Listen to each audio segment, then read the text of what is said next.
Honorable Member Srimati Priyanka Chaturvedi ji, you have 7 minutes. Wow, that's a bonus. Thank you so much, Honorable Sir. Sir, Ministry ने demand की थी 3,178 करोड़ की. पिछले साल ministry को मिला था 2,499 करोड़. इस साल जब कोविड की कहर की वजह से 92,000 करोड़ रुपीस का रेवेन्यू लॉस हुआ है, तो हमारे यूनियन बजट में उस पर भी कटौती कर दी है और टूरिज़्म मिनिस्ट्री को सिर्फ 2,227 करोड़ एलोकेट किया है, जो कि पूरा बजटेड आउटले में से 0.06% है, जो मैं मानती हूँ कि सरकार की करनी और कथनी का अंतर दिखाता है. जब बात करते हैं टूरिज़्म की और बात करते हैं कैसे टूरिज़्म को बढ़ाना है, तो ये बार बार कहा जाता है कि इकोनॉमिक एक्टिविटी बढ़ानी है तो टूरिज़्म पे ध्यान देना होगा, एम्प्लॉयमेंट अपॉर्चुनिटीज़ बढ़ानी है तो टूरिज़्म पे ध्यान देना होगा. पर जब बात आती है आवंटन करने की, एलोकेट करने की, तो कहीं ना कहीं इस मिनिस्ट्री को भुला दिया जाता है. पर दुर्भाग्य की बात यह भी है कि सिर्फ ये मिनिस्ट्री में के साथ गैर व्यवहार नहीं हो रहा है. मिनिस्ट्री का खुद का जो स्टैंडिंग कमेटी रिपोर्ट बताती है, स्टैंडिंग कमेटी रिपोर्ट ने ये तक कहा है कि पूरा जो इनका मिनिस्ट्री का कामकाज रहा है वो फिस्कल इंडिसिप्लिन से भरा हुआ है, पुअर बजटरी प्लानिंग है और अंडर यूटिलाइजेशन ऑफ फंड्स रहा है. और ये स्टैंडिंग कमेटी की रिपोर्ट है, ये मेरे आंकड़े नहीं हैं. नीति आयोग ने खुद ने बताया है कि देश में इंटरनेशनल टूरिज़्म, जो इंटरनेशनल ट्रैवलर्स आते हैं, 3% लाने की ज़रूरत है. हमारा सिर्फ 1.23% पे हम खड़े हुए हैं और उस पर भी हम अपनी पीठ थपथपा रहे हैं. उसको बढ़ाना भी बहुत महत्वपूर्ण है. साथ ही साथ अगर हम अपना इंडिया का रैंक देखते हैं तो हम annual travel and tourism competitive index में, जो वर्ल्ड इकोनॉमिक फोरम के आंकड़े हैं, हमें 34वें स्थान पे दिखाता है. और दुख की बात यह भी है कि टाइम टू टाइम बहुत सारे विदेशी जो देश हैं जहाँ पे ट्रैवलर्स, जहाँ पे ज़्यादा ट्रैवल करते हैं, वो लोग टाइम टू टाइम एडवाइजरी निकाल देते हैं इंडिया को लेकर, उसके लॉ एंड ऑर्डर को लेकर और महिला सुरक्षा को लेकर.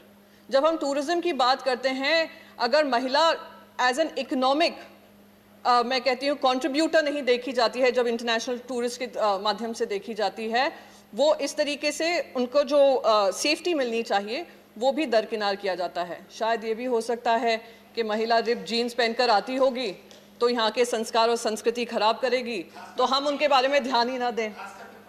और फटी जीन्स, हाँ, तो ये बहुत महत्वपूर्ण है सर. साथ ही साथ मैंने कुछ समय पहले सितंबर के महीने में माननीय फिनेंस मिनिस्ट्री को लिखा भी था कि जो national restaurant association of India है, जो इवेंट और हॉस्पिटैलिटी इंडस्ट्री है, उन पे खास करके गाज गिरी थी. 5 करोड़ ऐसे लोग हैं जो उसमें कार्यरत हैं, इनफॉर्मल सेक्टर हो या फॉर्मल सेक्टर हो, और 30 लाख एम्प्लॉयज़, करीब 30 लाख एम्प्लॉयज़ की नौकरियां गई या उनकी जॉब कटौती हुई. However, I will look at it positively. I will look at this as a constructive debate and a constructive opposition role that I will do for as far as this discussion is concerned. Tourism infrastructure and its development are important to develop the industry. However, that hasn't come through as the underutilization of funds shows. So on that note, I would want to discuss about my state of Maharashtra, which has been ranked #1 despite and in spite of COVID for bringing in policy measures that improves tourism in our state. I come from a state which has wildlife reserves, it has forests, it has mountains, it has adventure sports, it has a coastline, it has all kinds of possibilities of improving tourism. So we came up with a policy, which is the beach shack policy. The beach shack policy will ensure that the coastline that we enjoy and we have will promote tourism and create more job employments. Under the leadership of Honorable Chief Minister Shri Uddhav Balasaheb Thackeray and our Honorable Tourism Minister Shri Aditya Thackeray, we happen to have become the first state in India to give tourism an industry status. And I would recommend our Tourism Minister to look at it as an industry and give it the, I would say, the recognition it truly deserves. We also brought in agro-tourism, which is practiced by many states, but it is the first where we have come up with a comprehensive policy to ensure that we give encouragement to agro-tourism. Caravan policy is another thing that we have introduced. However, sir, for any more visionary plans to be implemented, there needs to be support coming from the Government of India.